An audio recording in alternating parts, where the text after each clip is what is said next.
Hi, I'm Paula Radcliffe, and it is my honour to host the World Athletics podcast today with two of the greatest icons, probably, of men's distance running, Paul Tergat and Haile Gebrselassie, joining me within the limits and constraints of technology and internet connections from Africa.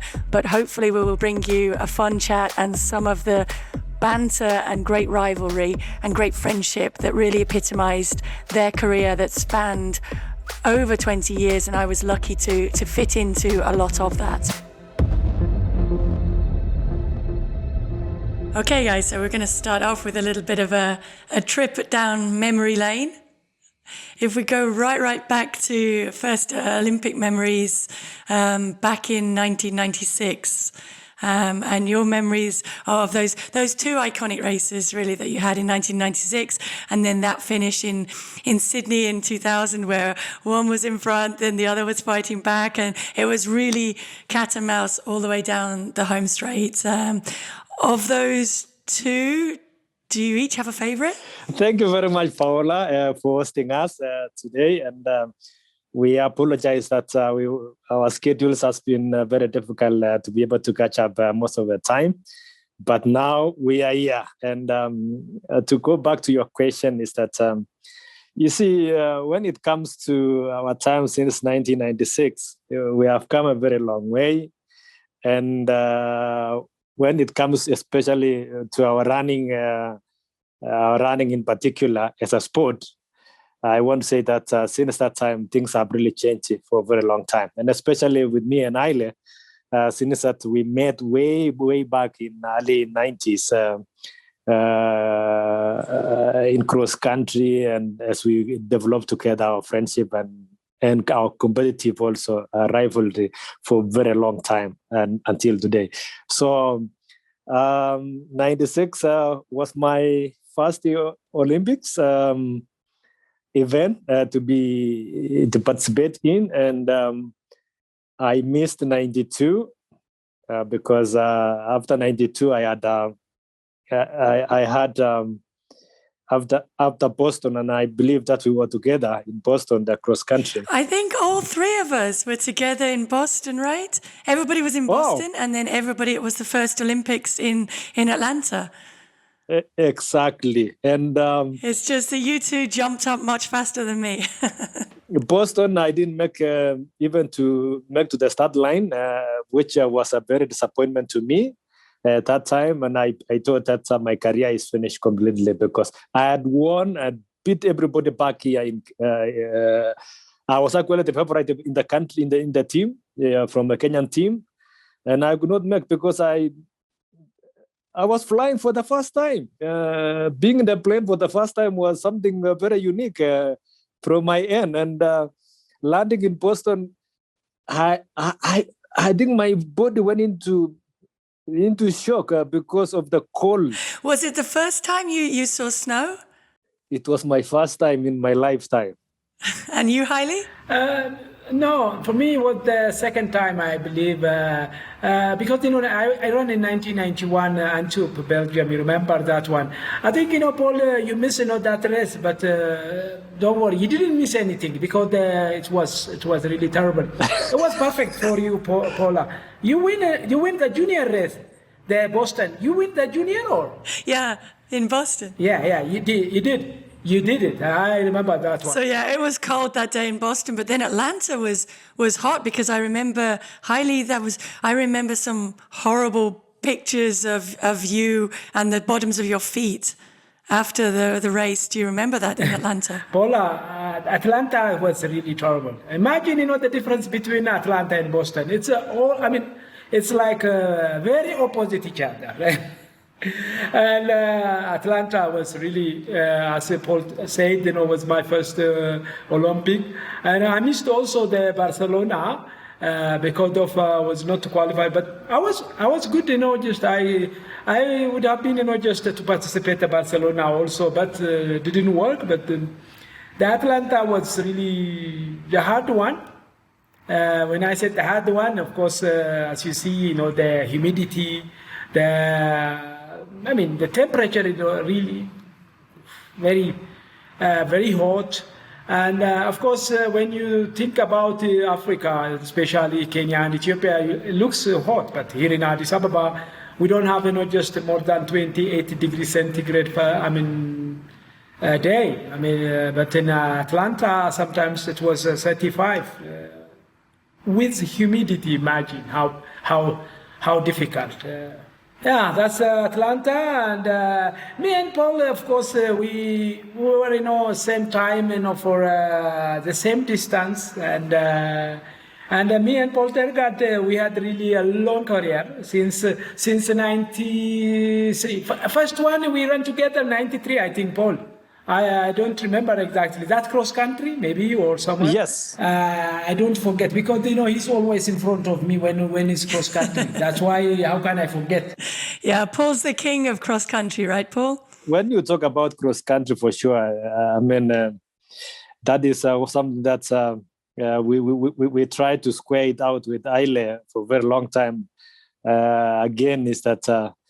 But he had to salute. He had to salute me, later. But again, but you had some great role models to follow, Paul, with the likes of Ngugi, and then to follow through with so many times winning the World Cross Country.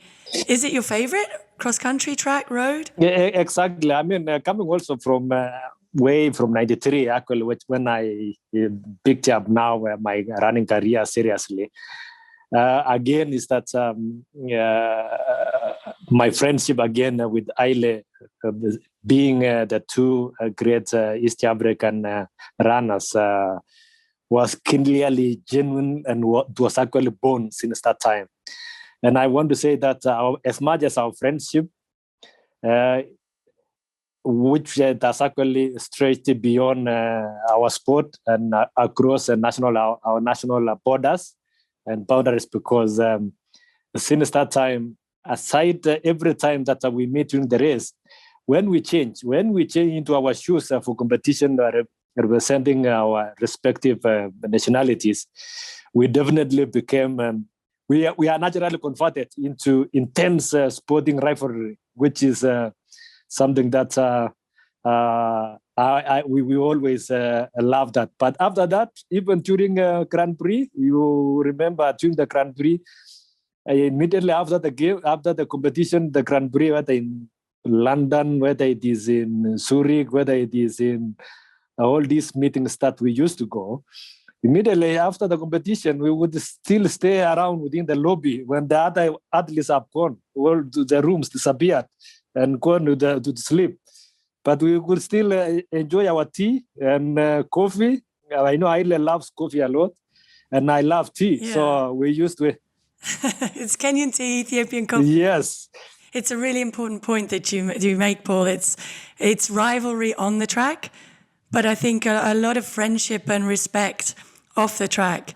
And do you think that is distance running, or do you think that's marathon? Or I think within the marathon, because it's such a hard event, we have a lot of respect because everybody is going through that preparation. Do you think?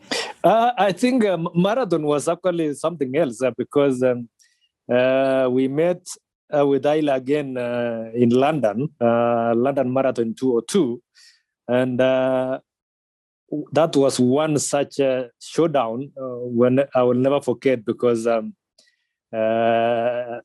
race, when after 2000, I told Haile, I think I'm moving completely now to the marathon, and so you will join me later. So when he joined me, we met in London, London Marathon. We all went to the sprint. And that is the time that when we were down at the mall, near the mall, what you call the mall.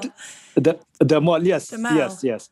And the sprint was so intense that as much as I finished second that time, but the world record was set. Yeah, no, I remember that race. It was such an iconic race. Khalid Kanouji. Yeah. Yes. Because you two came in and all of the talk and the hype was about the race between Tergat and Gebrselassie, and we'll see what will happen. And then Khalid Kanuchi comes in, and I remember waiting at the finish line because I had already finished that day. It was also my debut, and just so excited for this race coming in, because with 1 mile, 2 kilometers to go, you were all together. And to try and guess who might win from you, everything changed in that last 2 kilometers, no? Yeah, I mean, and since then we